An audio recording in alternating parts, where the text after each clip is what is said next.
Billionaire resents women until he sees a black caregiver make his dying father laugh, then watches him give her his late wife's pearl. Daniel Whitmore had spent 30 years building walls against women, but watching her dreadlocks catch the hospital light as she guided his dying father into laughter, then witnessing his father press his late wife's pearl into her gentle hands, those walls didn't just crack, they crumbled entirely. Before we get deep into the story, please let me know in the comments where you're watching from. Hit subscribe if you're hooked in and ready to enjoy this story, because tomorrow I have another beautiful story to share with you, and I don't want you to miss it for anything. Now let's get into the story. The elevator climbed toward the penthouse floor of Manhattan Presbyterian's private wing. Each passing number a reminder of how money could buy the best medical care, but couldn't purchase what mattered most. Daniel Whitmore adjusted his Italian silk tie and checked his Patek Philippe watch, 4:47 p.m., exactly 13 minutes since his assistant had called with the update about his father's condition. What do you think shapes someone's deepest prejudices, their experiences, or their fears? Share your thoughts below. The elevator doors opened to reveal a hallway that smelled of expensive disinfectant and fresh flowers, a stark contrast to the chaos brewing in Daniel's chest. At 38, he'd built an empire worth $12 billion, but standing here, he felt as powerless as the day his mother had walked out when he was 7 years old. "Mr. Whitmore?" A soft voice interrupted his thoughts. He turned to see a young woman in scrubs approaching, her dreadlocks pulled back in a neat bun that somehow managed to look both professional and effortlessly beautiful. Her warm brown eyes met his with a professionalism that didn't feel cold. "I'm Amelia Johnson, your father's primary caregiver. Dr. Martinez wanted me to brief you on his condition." Daniel's jaw tightened automatically. Another woman trying to manage his life, his father's life, their family's business. The dreadlocks especially irritated him. Too casual, too personal for a medical environment. He'd learned early that women left when things got difficult, and he'd spent 30 years making sure they never got close enough to disappoint him again. "I'll speak with Dr. Martinez directly," he said, his voice carrying the authority that made Fortune 500 CEOs scramble. "I don't need a nurse's interpretation of my father's medical situation." Amelia didn't flinch. If anything, her expression softened with something that looked suspiciously like understanding. "Of course, Mr. Whitmore. Dr. Martinez is in surgery, but he'll be available around 7. Your father is awake now, though, and asking for you." The way she said it, gentle but direct, caught him off guard. Most people either cowered before his wealth and power or challenged it with their own agenda. This woman seemed to exist in some middle space he didn't recognize. "Room 1247, she added, then paused. "He's having a good day today. Clear, alert, telling stories about your mother. Those are precious now." The mention of his mother sent a familiar spike of pain through his chest. Daniel wanted to dismiss her words, to reduce them to professional platitudes, but something in her tone suggested she understood exactly what precious meant when time was running out. He found his father, Thomas Whitmore, propped up in a bed that probably cost more than most people's cars, surrounded by monitors that beeped with mechanical precision. At 72, Thomas had been a titan of industry, a man who had taught Daniel that weakness was a luxury they couldn't afford. Now, cancer had reduced him to a shadow, wrapped in expensive cotton pajamas. But what struck Daniel most was the small wooden box on the bedside table, one he recognized from his childhood. The box that had held his mother's most precious jewelry, including the pearl that his father had given her on their wedding day. "Danny," Thomas's voice was barely above a whisper, but his eyes still held the sharp intelligence that had built their family's fortune. "You look like hell." "Thanks, Dad. You look fantastic yourself." Daniel pulled up a chair, his eyes still drawn to the jewelry box. "What's that doing here?" Thomas followed his gaze and smiled. "Amelia asked me about the pictures on my nightstand. Started telling her about your mother, about how we met. brought this up from home yesterday. Sometimes it helps to have something real to hold on to. Daniel. She's got me talking about things I haven't spoken about in years. About the pearl, about how nervous I was giving it to my mother, about how she cried when I told her I'd found it myself during our honeymoon dive in Tahiti. His eyes grew distant. Amelia said it sounded like a fairy tale. Made me remember it was. She's doing her job, Dad. No, son. She's doing something else entirely. She listens to my stories about my mother without trying to change the subject or make me feel better. She just listens. When did you become so cynical about people's motives? Daniel knew the answer to that question, but he'd never said it aloud. The day Mom packed her bags and told 7-year-old Daniel that some people weren't meant to be mothers. The day he'd stood at the window watching her taxi disappear, realizing that the woman who had given him life had chosen to exit it without looking back. I learned from experience, he said. Thomas studied his son's face with the intensity that had made him legendary in boardrooms. Your mother leaving wasn't about you, Danny. It was about her own pain, her own inability to cope with my work schedule, with the pressure of our life. But you've turned that wound into a weapon against half the human race. It's kept me focused, successful. Has it kept you happy? The question hung in the air like smoke. Daniel had never equated success with happiness. Happiness seemed like a luxury for people who didn't understand how quickly everything could disappear. But sitting here, watching his father's labored breathing, he wondered if he'd confused protection with isolation. A soft knock interrupted his thoughts. Amelia came in carrying a small vase with fresh flowers, not the elaborate arrangements that filled the room, but simple daisies that looked like they'd been picked from a roadside meadow. Her dreadlocks caught the afternoon light streaming through the window, and Daniel found himself momentarily distracted by how they framed her face. I thought these might brighten things up. My grandmother always said hospital flowers were too fancy to be cheerful. Thomas's face lit up. Your grandmother sounds like a wise woman. She was. Raised me after my parents died when I was 12. Used to say that the best medicine was a combination of prayer, laughter, and knowing someone cared enough to bring you wildflowers instead of roses. Amelia's voice carried a warmth that seemed to fill the sterile room. Daniel watched this exchange with growing irritation. His father was dying, and this woman was talking about flowers and grandmothers as if they were having tea instead of confronting mortality.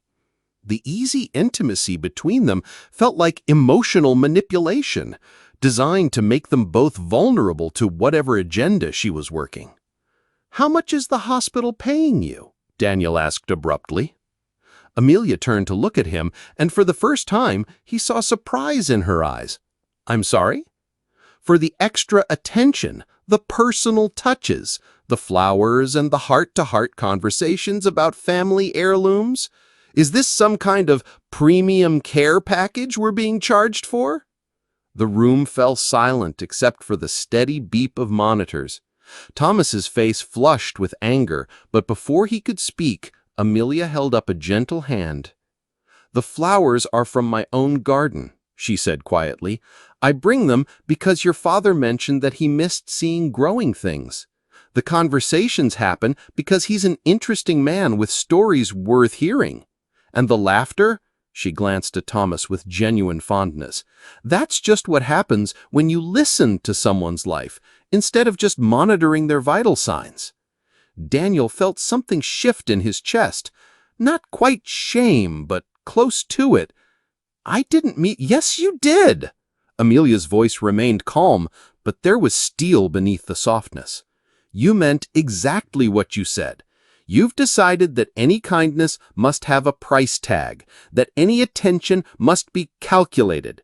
That's your choice, Mr. Whitmore, but it's not my reality." She turned back to Thomas, who was watching this exchange with fascination. "I'll be back in an hour to check on your medication. Try to rest." As she moved toward the door, Thomas called out, "Amelia, thank you for everything." She paused, her hand on the doorframe, and Daniel caught a glimpse of something vulnerable in her expression. "Thank you for trusting me with your stories, Mr. Whitmore. Not everyone gets to hear about finding a pearl in the middle of the ocean and knowing it was meant for the love of their life." After she left, father and son sat in silence for many minutes. Thomas's hand moved to rest on the jewelry box, his fingers tracing its familiar edges. "That woman has been here for 3 days," Thomas said finally. "In that time, she's learned more about my life, about your mother, about what really matters than most people who've known me for years. She listens, Danny, really listens. And she sees beauty in things, in stories, in memories, in moments that others might dismiss as an old man's rambling." Daniel didn't answer, but as he sat in the expensive chair beside his father's expensive bed, surrounded by expensive medical equipment that couldn't cure what was killing the man who taught him everything about success, he wondered if he'd spent so much time building walls that he'd forgotten what it felt like to simply be human. And despite every instinct screaming at him to maintain his defenses, he couldn't stop thinking about the way Amelia's dreadlocks had caught the light, or how her voice had softened when she spoke about her grandmother, or how his father's entire demeanor had changed in her presence. For the first time in 30 years, Daniel Whitmore wondered if he'd been wrong about everything. The next morning arrived with the kind of gray October light that made even Manhattan's skyline look muted. Daniel had spent the night in his penthouse apartment, staring at the ceiling and replaying yesterday's conversation with his father. Every time he closed his eyes, he saw Amelia's face, the way she had looked when he had accused her of having an agenda, the quiet dignity in her response, the genuine warmth in her voice when she had spoken about his mother's pearl. He'd built his fortune on reading people, on identifying their weaknesses and motivations. But Amelia Johnson didn't fit into any category he understood, and that unsettled him more than he cared to admit. Daniel arrived at the hospital earlier than usual, armed with coffee and the Wall Street Journal, prepared to maintain his normal routine of checking on his father's medical progress and handling any business calls that couldn't wait. What he wasn't prepared for was the sound of laughter, rich, genuine laughter coming from room 1247. He paused outside the door, his hand frozen on the handle. Through the small window, he could see his father propped up in bed, more animated than he had appeared in weeks. Amelia sat beside him, her dreadlocks loose around her shoulders today, no longer pulled back in the professional bun. She was holding what looked like a small photo, and both she and Thomas were laughing at whatever story it had prompted. "So there I was," Thomas was saying, his voice stronger than Daniel had heard it in months. 25 years old, standing on this rickety boat in the middle of the Pacific, convinced I was going to drown before I could propose to the woman I loved. The captain, this ancient Hawaiian man named Koa, he looks at me and says, "Boy, the ocean doesn't give up its treasures to cowards." Amelia's laughter was like music, not the polite, professional cuckle Daniel had expected, but something spontaneous and joyful. "So you actually dove down to find the pearl yourself? 23 feet down and water so blue it looked like liquid sapphire. I'd never freedived that deep before, but I was young and stupid and desperate to prove I was worthy of Margaret." Thomas's eyes grew distant with memory. "I saw it there, sitting in this outcropping of coral like it was waiting for me. Most perfect pearl I ever seen. Not too big, not too small, with this luminous quality that seemed to glow even underwater." Daniel felt something clench in his chest. He'd heard fragments of this story before, but never like this. Never with such vivid detail, such obvious joy in the telling. His father hadn't spoken about his mother with anything but sadness for 15 years. "And when you gave it to her?" Amelia prompted, leaning forward slightly. Thomas's smile was radiant. She cried, not because it was expensive, though it probably was worth more than my car at the time, but because I told her the story. She said knowing I'd literally dove to the bottom of the ocean to find something beautiful enough for her was the most romantic thing anyone had ever done. She was right, Amelia said softly. That's not just a proposal, that's a declaration of how far you were willing to go for love. Daniel watched his father's face transform, years of grief and regret melting away as he relived that moment. When had he last seen his father look genuinely happy? When had he last heard him speak about love without bitterness? She wore it every day, not as a necklace. She was too practical for that. She had it set in a simple ring, said she wanted to feel it against her skin, wanted to remember that love was worth diving for. His voice caught slightly. I haven't looked at it since the funeral. Too painful. But today, telling you about it, it felt different. Like maybe it was time to let it see the light again. Daniel stepped into the room, and both Thomas and Amelia turned toward him. His father's face lit up with a smile that made him look 10 years younger. Danny, perfect timing. I was just telling Amelia about the pearl. I heard, Daniel said, setting down his coffee and taking his usual chair.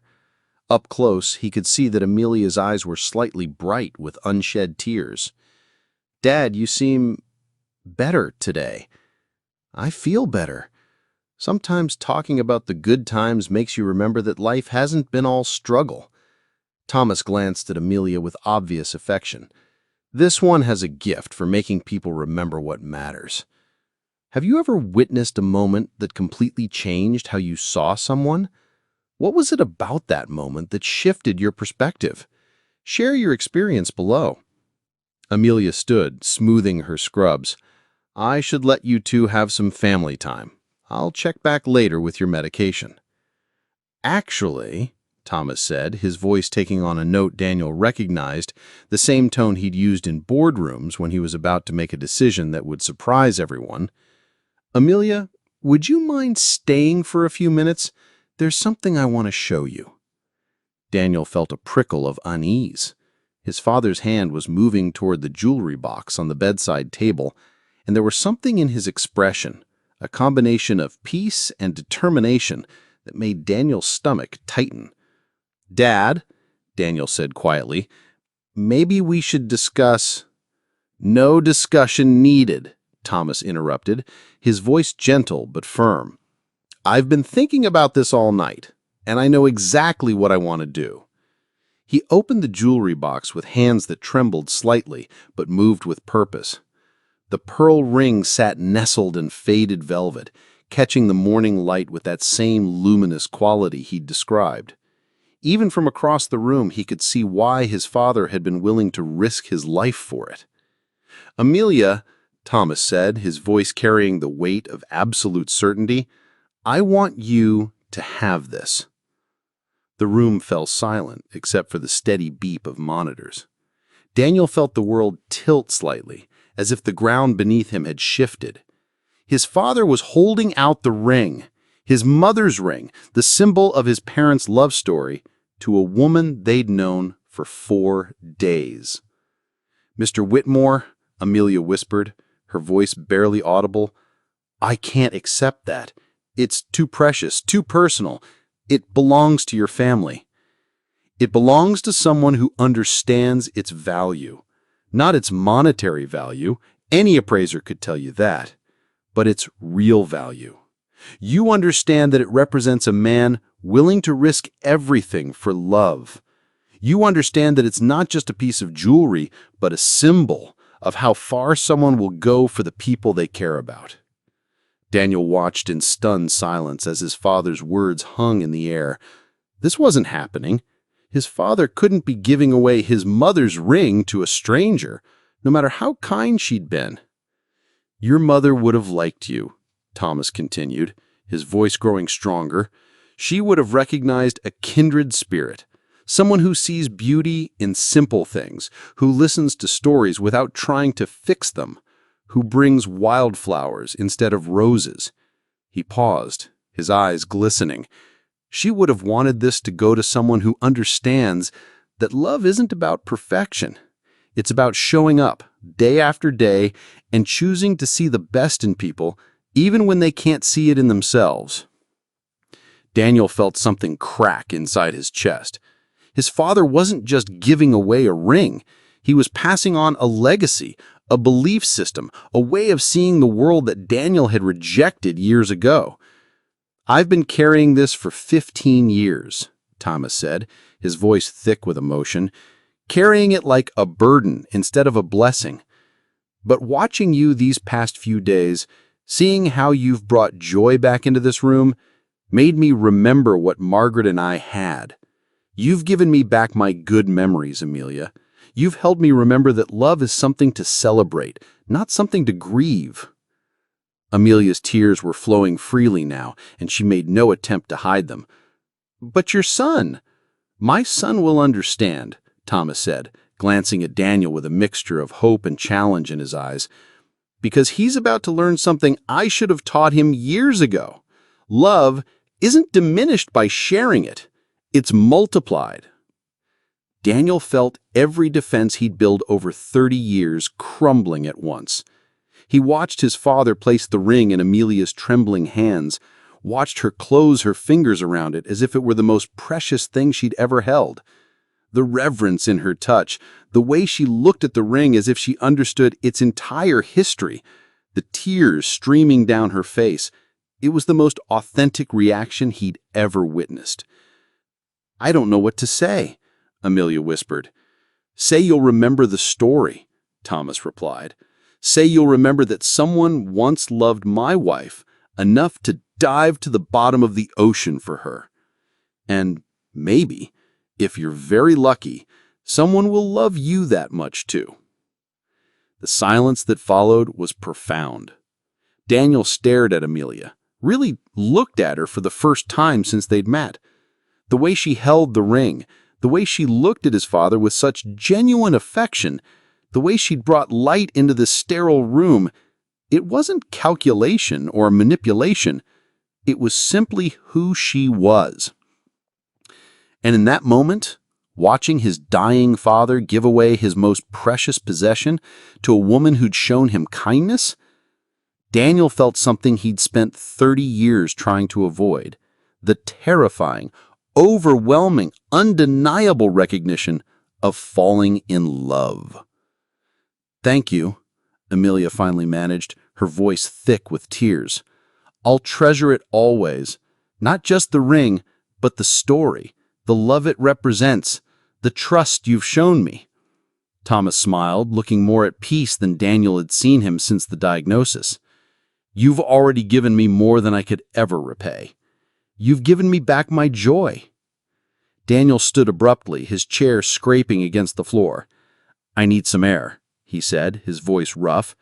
He walked quickly toward the door, but paused when he heard his father's voice. "Danny?" Daniel turned and saw his father looking at him with an expression of infinite love and understanding. "She's not your mother. She's not going to leave when things get difficult. Some people are built to run from love, and some people are built to run toward it. You've spent so long protecting yourself from the first kind that you've forgotten how to recognize the second." I nodded, not trusting my voice, and left the room. But as he walked down the hospital corridor, he couldn't shake the image of Amelia's face when she'd received the ring, or the way his father had looked at her with such profound gratitude. For the first time in his adult life, Daniel Whitmore wondered if he'd been wrong about everything that mattered. Daniel spent the next 3 hours walking the streets of Manhattan trying to process what he'd witnessed. The October air was crisp, carrying the scent of hot dogs and exhaust fumes, but all he could smell was the faint lavender scent that had lingered in his father's room. Amelia's perfume, he realized, though he'd never consciously noticed it before.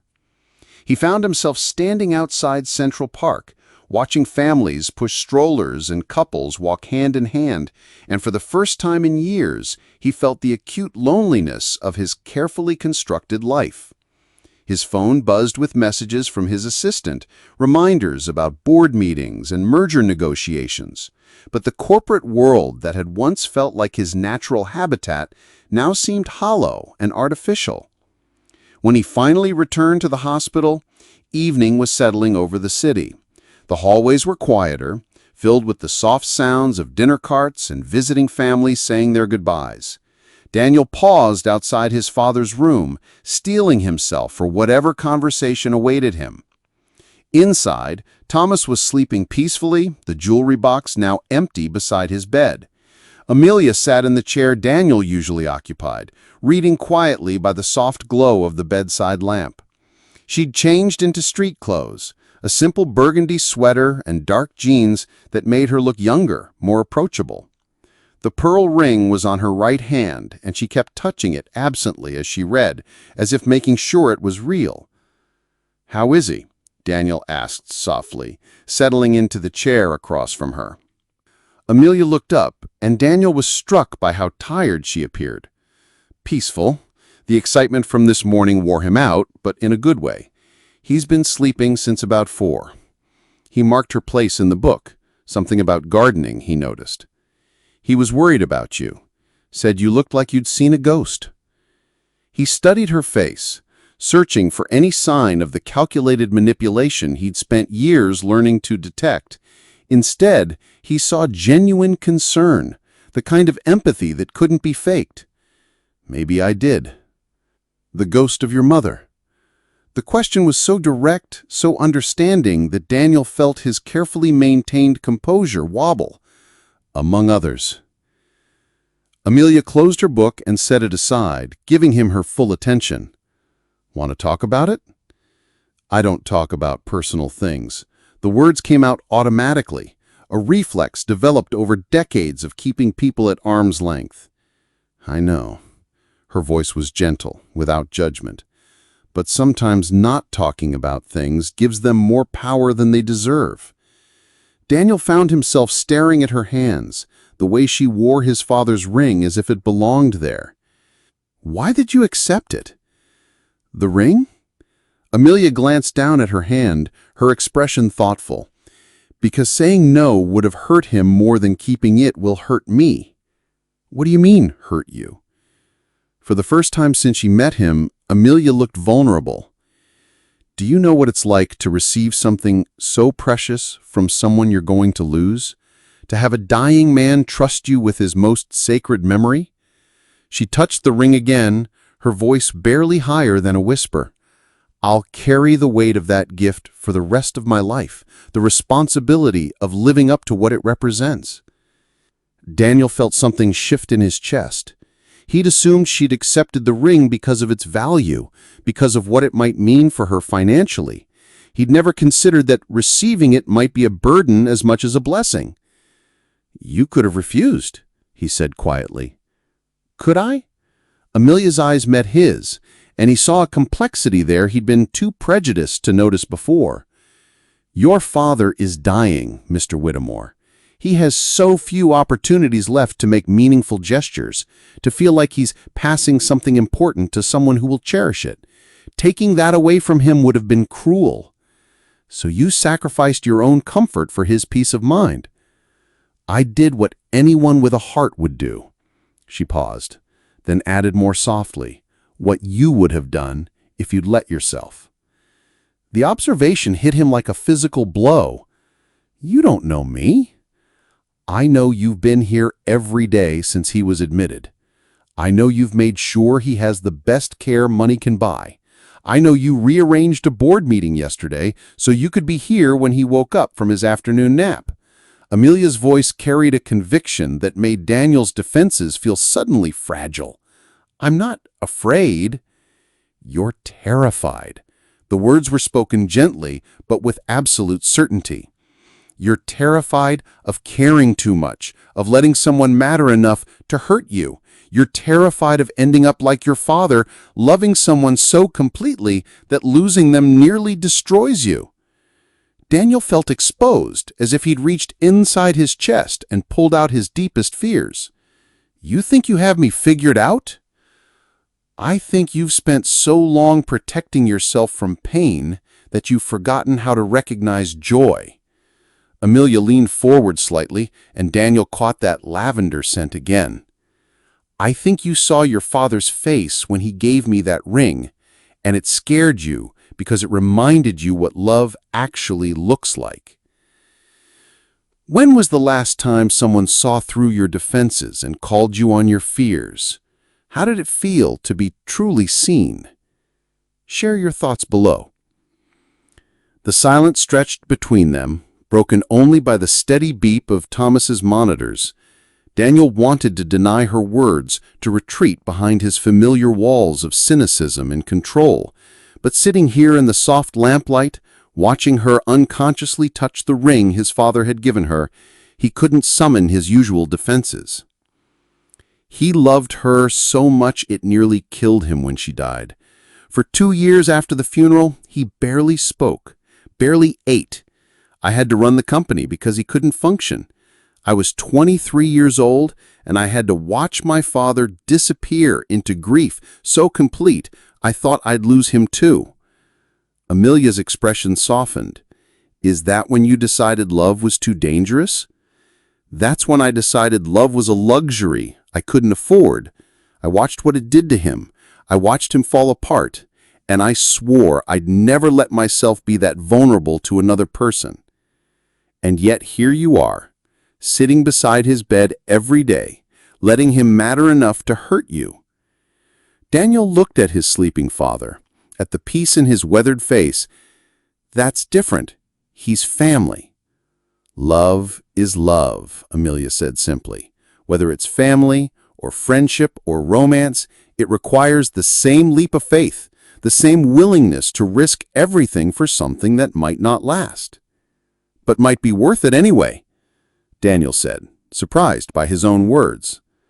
"But might be worth it anyway," she agreed. They sat in comfortable silence for a while, both watching Thomas sleep. Daniel found himself studying Amelia's profile, the way the lamplight played across her features, the gentle way she adjusted his father's blanket when he stirred. Everything about her radiated warmth and competence, but there was something else, a strength that didn't need to announce itself, a grace that came from accepting life's difficulties without becoming bitter. "Can I ask you something?" Daniel said eventually. "Of course." "Why do you do this? Take care of people who are dying, I mean. It must be heartbreaking." Amelia was quiet for a long moment, her fingers absently turning the ring. "Because someone has to witness their stories. Someone has to make sure they're not forgotten." She looked at him directly. "Your father has lived an extraordinary life. He's loved deeply, built something lasting, raised a son who's more like him than either of you realize. Those stories deserve to be heard. That love deserves to be celebrated. Even knowing it will end? Especially knowing it will end." Her voice carried a conviction that made Daniel's chest tight. The temporary nature of something doesn't make it less precious. It makes it more so. Daniel felt something fundamental shifting inside him, like tectonic plates rearranging themselves. "You really believe that?" "I have to. Otherwise, this job would destroy me." "Has it ever destroyed you, I mean?" Amelia's smile was sad but genuine. "A few times, but then I meet someone like your father, someone who reminds me why it's worth it, someone who shows me that love isn't just about the ending, it's about everything that comes before." Thomas stirred in his sleep, making a small sound that had both of them instantly alert, but he settled back into peaceful breathing, and they relaxed. "He's going to die soon," Daniel said quietly. It wasn't a question. "Yes," Amelia replied, matching his tone. "Probably within the week." The words hung in the air between them, carrying a weight that felt almost physical. Daniel had known this intellectually, had been prepared for it medically and financially, but hearing it spoken aloud, in this intimate setting, made it real in a way that threatened to shatter his composure. "I don't know how to do this," he admitted, his voice barely audible. "Do what?" "Say goodbye.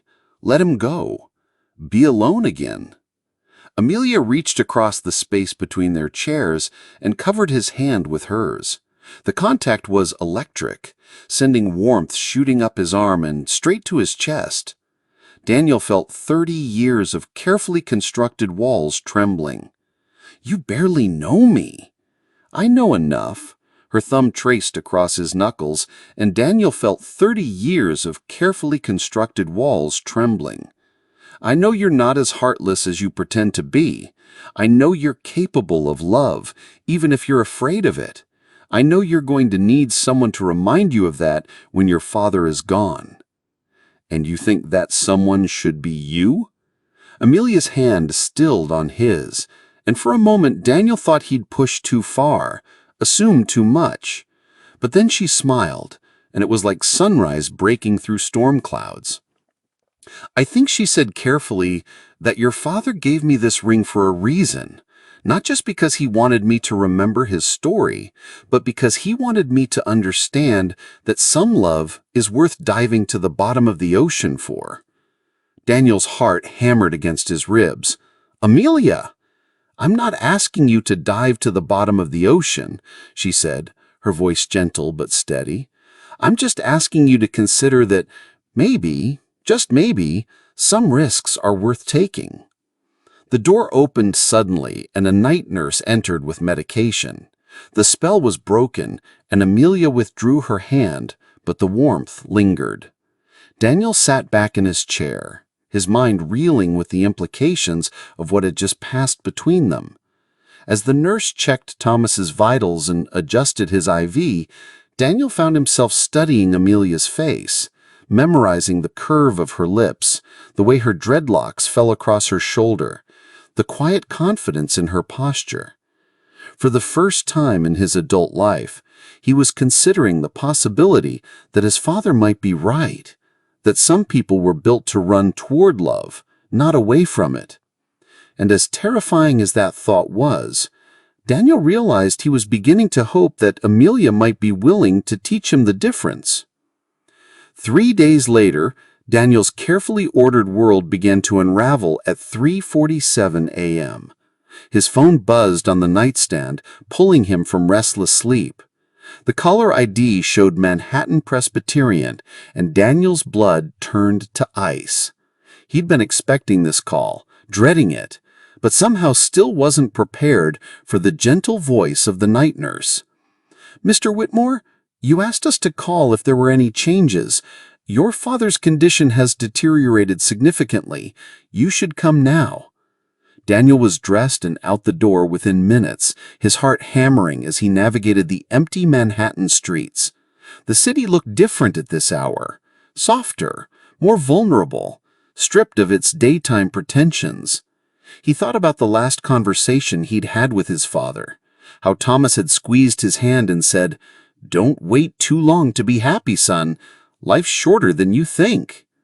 The hospital corridors were dimly lit, filled with the hushed sounds of night shift nurses and the soft beeping of monitors. Daniel's footsteps echoed as he hurried toward room 1247, each step feeling like a countdown to the moment that would change everything. He found Amelia already there, sitting beside his father's bed, holding Thomas's hand. She was wearing scrubs again. She'd been pulling extra shifts, Daniel had learned, wanting to be there as much as possible during these final days. Her dreadlocks were pulled back, and even in the dim light, he could see the exhaustion in her face. "How long has he been like this?" Daniel asked quietly, taking his place on the other side of the bed. "About an hour. He was asking for you." Amelia's voice was thick with emotion. "He's been drifting in and out of consciousness, but he's still fighting, still here." Daniel looked at his father, really looked at him.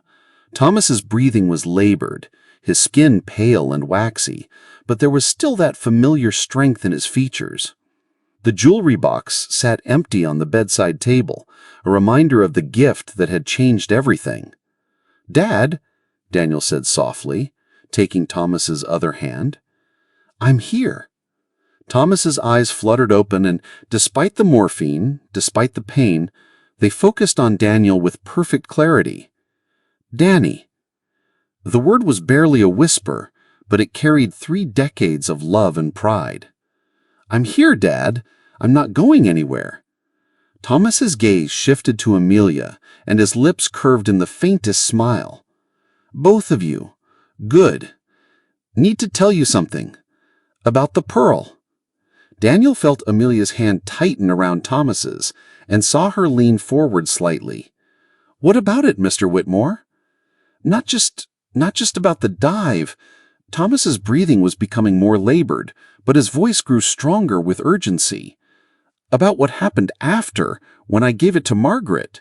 Daniel found himself holding his breath, sensing that whatever his father was about to say would be important. "She cried," Thomas continued, his eyes distant with memory, "but not just because of the pearl. She cried because she said she'd been waiting her whole life for someone to love her enough to risk everything. Someone who would dive to the bottom of the ocean for her." He paused, his eyes moving between Daniel and Amelia. "That's what love is, you see. Not the pretty gestures or the expensive gifts. It's the willingness to risk everything, your pride, your safety, your heart, for someone else's happiness." Daniel felt his throat tighten. "Dad?" "I gave Amelia that ring," Thomas said, his voice gaining strength one last time, "because I saw something in her eyes when she looked at you. The same thing I saw in Margaret's eyes when she looked at me. Recognition. The kind of love that makes you willing to dive." The room fell silent, except for the rhythmic beeping of monitors. Daniel stared at his father, then at Amelia, whose cheeks were wet with tears. The pearl ring on her finger caught the light, and Daniel remembered his father's words. "Some people are built to run toward love, not away from it." "And Danny?" Thomas continued, his eyes never leaving his son's face. "I saw the same thing in your eyes when you looked at her. You're just too scared to admit it." Daniel felt every wall he'd built over 30 years crumbling at once. "Dad? Don't wait," Thomas whispered urgently. "Don't spend years building walls when you could be building something beautiful. Don't let fear rob you of the best parts of life." Thomas's breathing became more shallow, and Daniel felt panic rising in his chest. "Dad, don't go. Not yet. I need more time." "You have all the time you need," Thomas said, his voice fading. "You just have to choose to use it." His eyes closed, and the room fell quiet, except for the steady beeping of monitors. Daniel watched his father's chest rise and fall, each breath a gift they both knew was temporary. "I love you, Dad," Daniel said, his voice breaking. "I love you so much." Thomas's eyes opened one last time, and he smiled. "I know, and I love you too, both of you." His gaze shifted to Amelia. "Take care of each other. Promise me." "We promise," Amelia said, her voice steady despite her tears. "Good. That's all I needed to hear." What would you want to say to someone you love if you knew it might be your last chance? Sometimes the most important conversations happen when we're facing our deepest fears. Share your thoughts below. The next hour passed in a blur of quiet conversations, gentle touches, and the kind of profound intimacy that only comes in the presence of approaching death. Thomas drifted in and out of consciousness, but whenever he was awake, he seemed at peace. He told fragments of stories about Margaret, about Daniel's childhood, about the early days of building the company, but mostly he just held their hands and smiled. At 6:23 a.m., as the first light of dawn began to filter through the windows of the hospital, Thomas Whitmore took his last breath. It was peaceful, surrounded by love, exactly as he would have wanted it. Daniel sat frozen for a long moment, staring at his father's still face. 38 years of shared history, of love and conflict and reconciliation, had come to this quiet moment. The most important person in his life was gone, and Daniel felt simultaneously empty and full. Empty of the future they'd planned, full of the love they'd shared. "She's at peace," Amelia said softly, her hand still holding Thomas's. "He's with your mother now." Daniel nodded, not trusting his voice. He stood on shaking legs and walked to the window, staring out at the city that was beginning to wake up. Somewhere out there, people were starting their days, drinking coffee, checking emails, living their lives as if the world hadn't just fundamentally changed. "I don't know how to do this," he said, his voice barely audible. "Do what?" Amelia asked gently. "Live without him. Be alone again." Daniel heard her footsteps behind him, felt her presence like warmth against his back. "You don't have to be alone." He turned to face her, and what he saw in her eyes made his breath catch. It was the same look his father had described: recognition, understanding, the kind of love that made people willing to risk everything. "Daniel," he said, his voice rough with emotion, "I don't know how to do this either." "What?" "Love someone, trust someone, risk everything for someone else's happiness." He paused, his heart hammering. "I've spent 30 years building walls, and I don't know how to tear them down." Amelia stepped closer, and Daniel could see the pearl ring on her finger, could smell that faint lavender scent that had become associated with comfort and peace.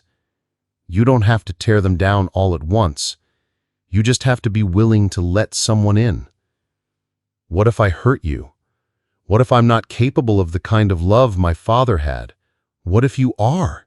Amelia's voice was steady, confident. "What if you're exactly as capable of love as you are of fear? What if the only difference is choice?" Daniel felt tears on his cheeks, the first tears he had shed in 15 years. "I'm scared." "I know." Amelia reached up and touched his face, her thumb wiping away the moisture. "But your father was right. Some risks are worth taking." Daniel looked into her eyes and saw his future, not the lonely, controlled existence he'd planned, but something messier and more beautiful. He saw lazy Sunday mornings and difficult conversations, laughter and tears, the kind of partnership that made people stronger together than they were apart. "He gave you that ring for a reason," Daniel said, his voice steadying. "He did. Not just because he wanted you to remember his story. No," Amelia's voice was soft but certain. "Because he wanted me to understand that some love is worth diving for." Daniel felt something shift inside him, not just the walls coming down, but something new being built in their place. "I don't know how to dive to the bottom of the ocean." "That's okay," Amelia said, her smile breaking through her tears. "I'm not asking you to dive to the bottom of the ocean. I'm just asking you to take the first step." "What would the first step be?" he asked. "Admitting that you're already in love with me." The words hung in the air between them, carrying the weight of truth and possibility. Daniel felt his heart stop, then start again, with a rhythm that seemed to match hers. "I am," he said, the words coming easier than he'd expected. "I'm in love with you. I think I have been since the moment I saw you hold that ring like it was the most precious thing in the world." Amelia's smile was radiant. "I'm in love with you too. I think I have been since the moment I saw you cry at your father's bedside, even though you were trying so hard not to." Daniel reached for her then, pulling her into his arms with a desperation that surprised them both. She felt perfect against him, solid and warm and real. He buried his face in her hair, inhaling that lavender scent that had become synonymous with home. "I don't want to lose you," he whispered against her ear. "You won't," she whispered back. "I'm not going anywhere." "How can you be sure?" "Because I'm not built to run away from love. I'm built to run toward it." Daniel pulled back to look at her face, and what he saw there made his heart soar. It was the same expression his father had described seeing in his mother's eyes: recognition, acceptance, the kind of love that made people willing to risk everything. "Your father was right," Daniel said, his voice filled with wonder. "Some people are built to run toward love." "And some people," Amelia said, reaching up to touch his face, "are worth learning to run toward." Daniel kissed her then, soft and gentle and full of promise. It was nothing like the calculated encounters he'd had before. This was honest and vulnerable and terrifying and perfect. When they broke apart, he rested his forehead against hers and felt for the first time in his life completely at peace. "What happens now?" he asked. "Now we figure it out together. We grieve your father, we celebrate his life, and we start building something beautiful." Daniel looked over at the bed where Thomas lay peaceful and still, and he could swear he saw the faintest smile on his father's face. The jewelry box sat empty beside him, but Daniel understood now that it wasn't empty at all. It was full of love that had been passed on, full of stories that would continue to be told, full of the promise that some things were worth risking everything for. "Together," Daniel repeated, testing the word on his tongue. It felt foreign and familiar at the same time, like coming home to a place he'd never been. "Together," Amelia confirmed, her hand finding his and squeezing tight.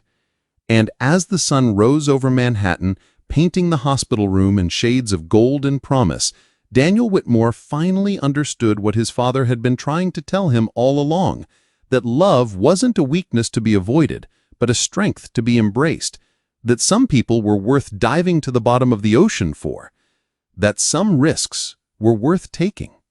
6 months later, Daniel stood in the garden of his Hamptons estate, watching Amelia tend to the flower bed she'd planted in Thomas's memory. The late April sun caught the highlights in her dreadlocks, and she hummed softly as she worked, completely absorbed in coaxing life from the dark soil.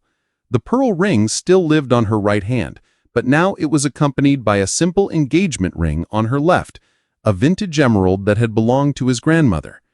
Daniel had proposed on Christmas Eve, 3 months after his father's death, in the hospital room where they'd first fallen in love.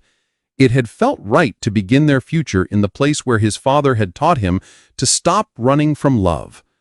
"The daisies are coming in beautifully," Amelia said, looking up at him with soil-stained hands and a radiant smile. "Your father would have loved seeing this." Daniel knelt beside her, breathing in the scent of earth and growing things.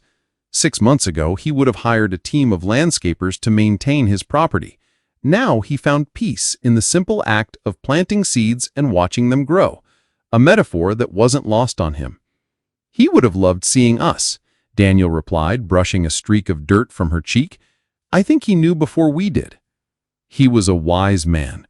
Amelia leaned into his touch, and Daniel marveled at how natural it felt, this easy intimacy, this comfortable silence between them. "I miss him." "So do I." Daniel's voice was steady now when he spoke about his father. The grief was still there, would always be there, but it no longer felt like a wound.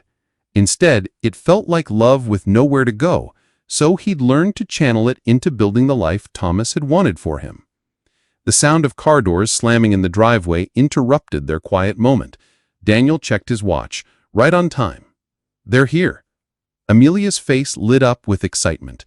"I can't wait to meet them." Daniel stood and helped her to her feet, brushing soil from her gardening clothes. Today was important. Amelia's grandmother was visiting from Atlanta, along with her aunt and 2 cousins. It would be the first time Daniel met the family that had raised the woman he loved, and he was more nervous than he had been for any presentation. "What if they don't like me?" he asked, voicing the fear that had been nagging him all week.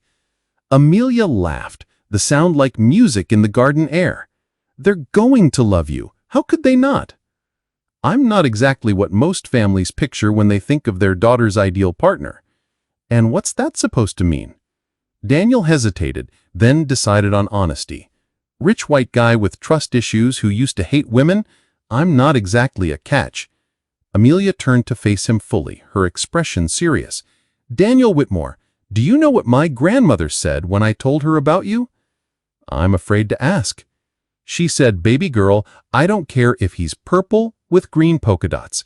If he loves you the way you deserve to be loved, and if he makes you smile the way you've been smiling in every phone call, then he's family. Amelia's voice softened. And when I told her about the pearl ring, about what your father did, she cried for 20 minutes. She said she'd been praying for years for someone to love me that deeply. Daniel felt his throat tighten. And do I love you that deeply? You dove to the bottom of your own ocean for me, Amelia said, touching his face. You risked everything you thought you knew about yourself, everything you thought you needed to protect yourself from. That's deeper than any dive for a pearl. The front door opened and voices drifted toward them.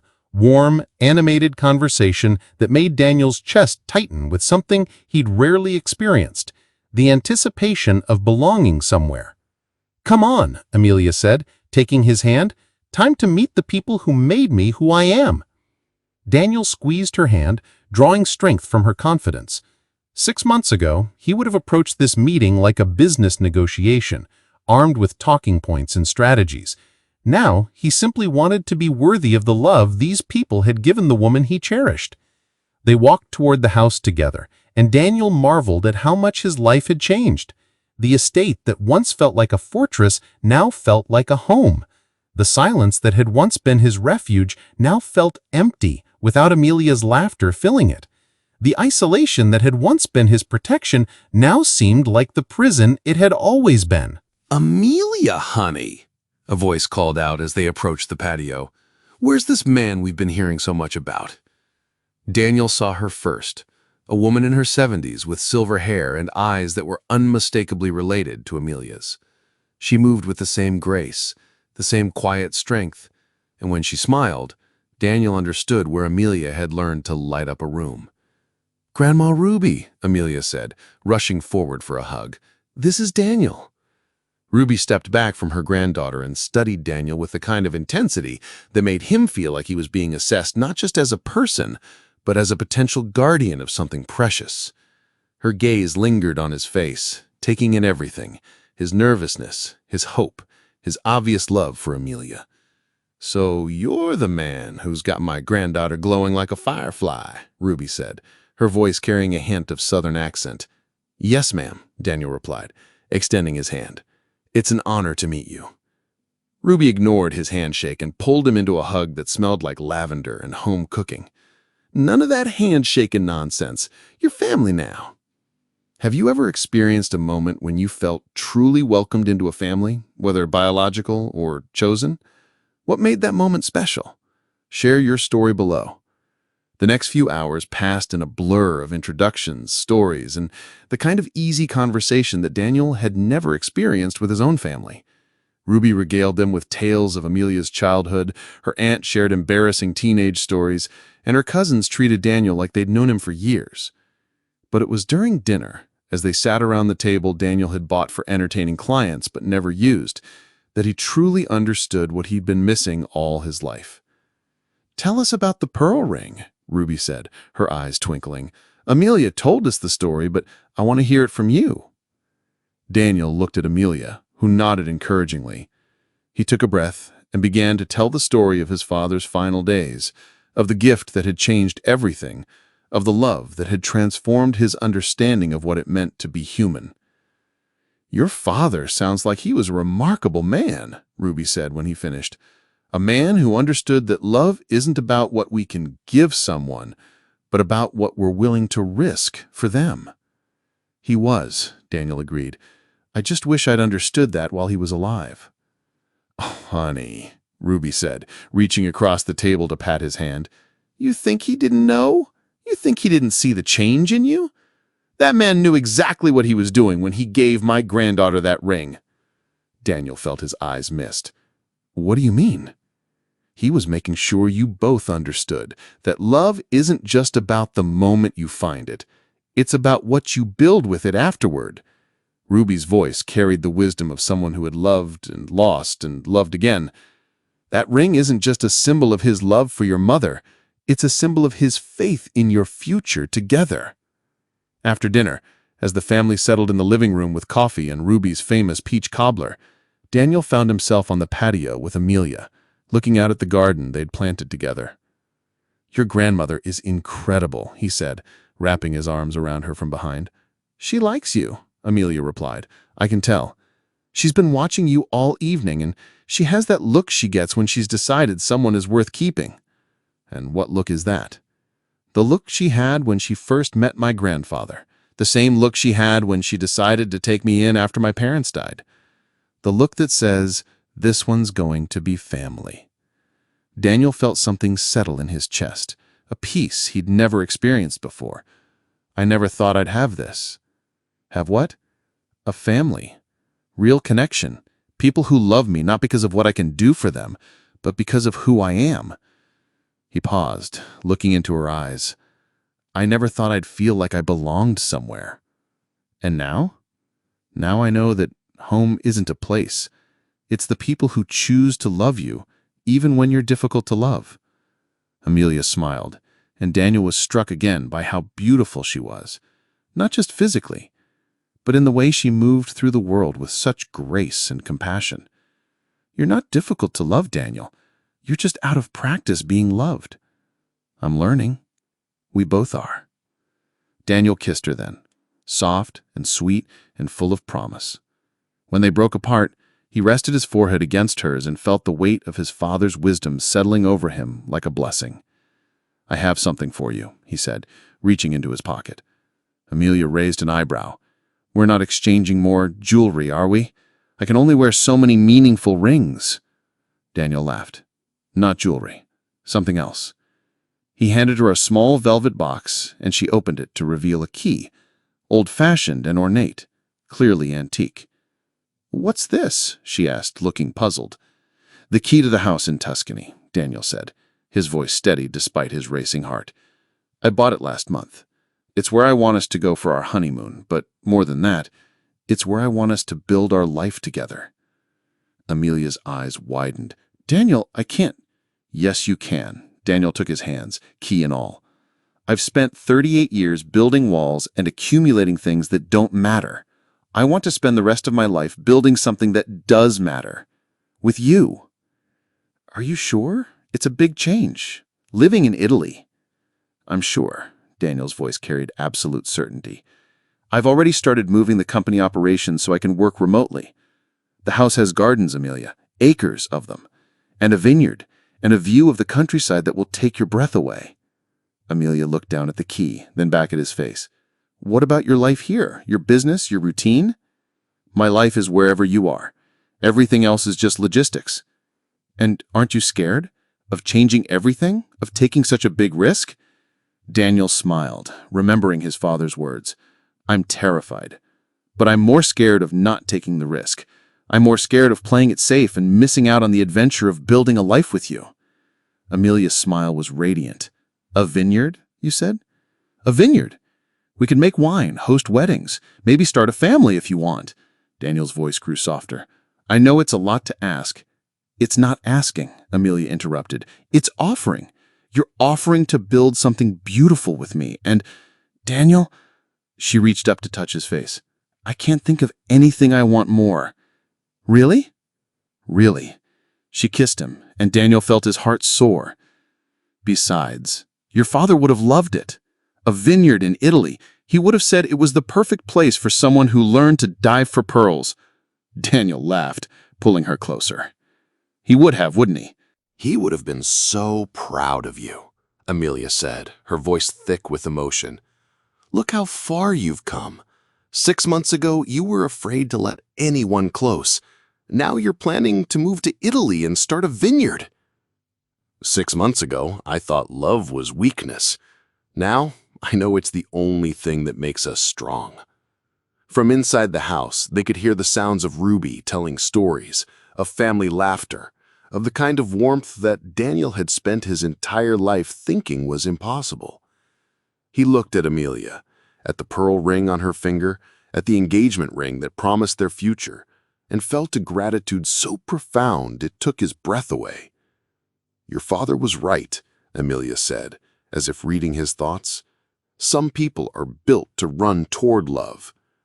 "And some people," Daniel replied, echoing her words from that night in the hospital, "are worth learning to run toward." As if summoned by their conversation, Ruby appeared in the doorway. "You two lovebirds coming back inside? I've got more stories to tell, and this old woman needs an audience." Daniel and Amelia exchanged a look, then burst into laughter. "We're coming, Grandma Ruby," Amelia called. As they walked back toward the house, Daniel felt the weight of his father's blessing, the warmth of newfound family, and the promise of a future built on love instead of fear. The pearl ring on Amelia's finger caught the porch light, and he remembered Thomas's words about diving to the bottom of the ocean for someone you loved. He'd done his own kind of diving, not into water, but into the depths of his own heart, into the terrifying possibility of vulnerability and connection. And what he'd found there wasn't a pearl, but something far more precious, the courage to love and be loved in return. "Ready for the next chapter?" Amelia asked, squeezing his hand. Daniel looked at the woman who had taught him that love wasn't a weakness, but a strength, at the house that had become a home, at the family that had welcomed him with open arms. He thought about the vineyard in Tuscany, about the life they would build together, about the children they might have who would grow up understanding that love was something to run toward, not away from. "Ready?" he said, meaning it with every fiber of his being. And as they stepped into the warm light of the house, surrounded by the sounds of love and laughter, Daniel Whitmore finally understood what his father had been trying to tell him all along, that the greatest treasures in life weren't found at the bottom of the ocean, but in the courage to open your heart to another human being. Some risks, he realized, were always worth taking. Thank you for watching this story to the end. If you enjoyed this story, you will surely love the next one. It's as crazier and more intriguing as you can ever imagine. So do check it out. Click on the image showing on your screen right now to watch the next one.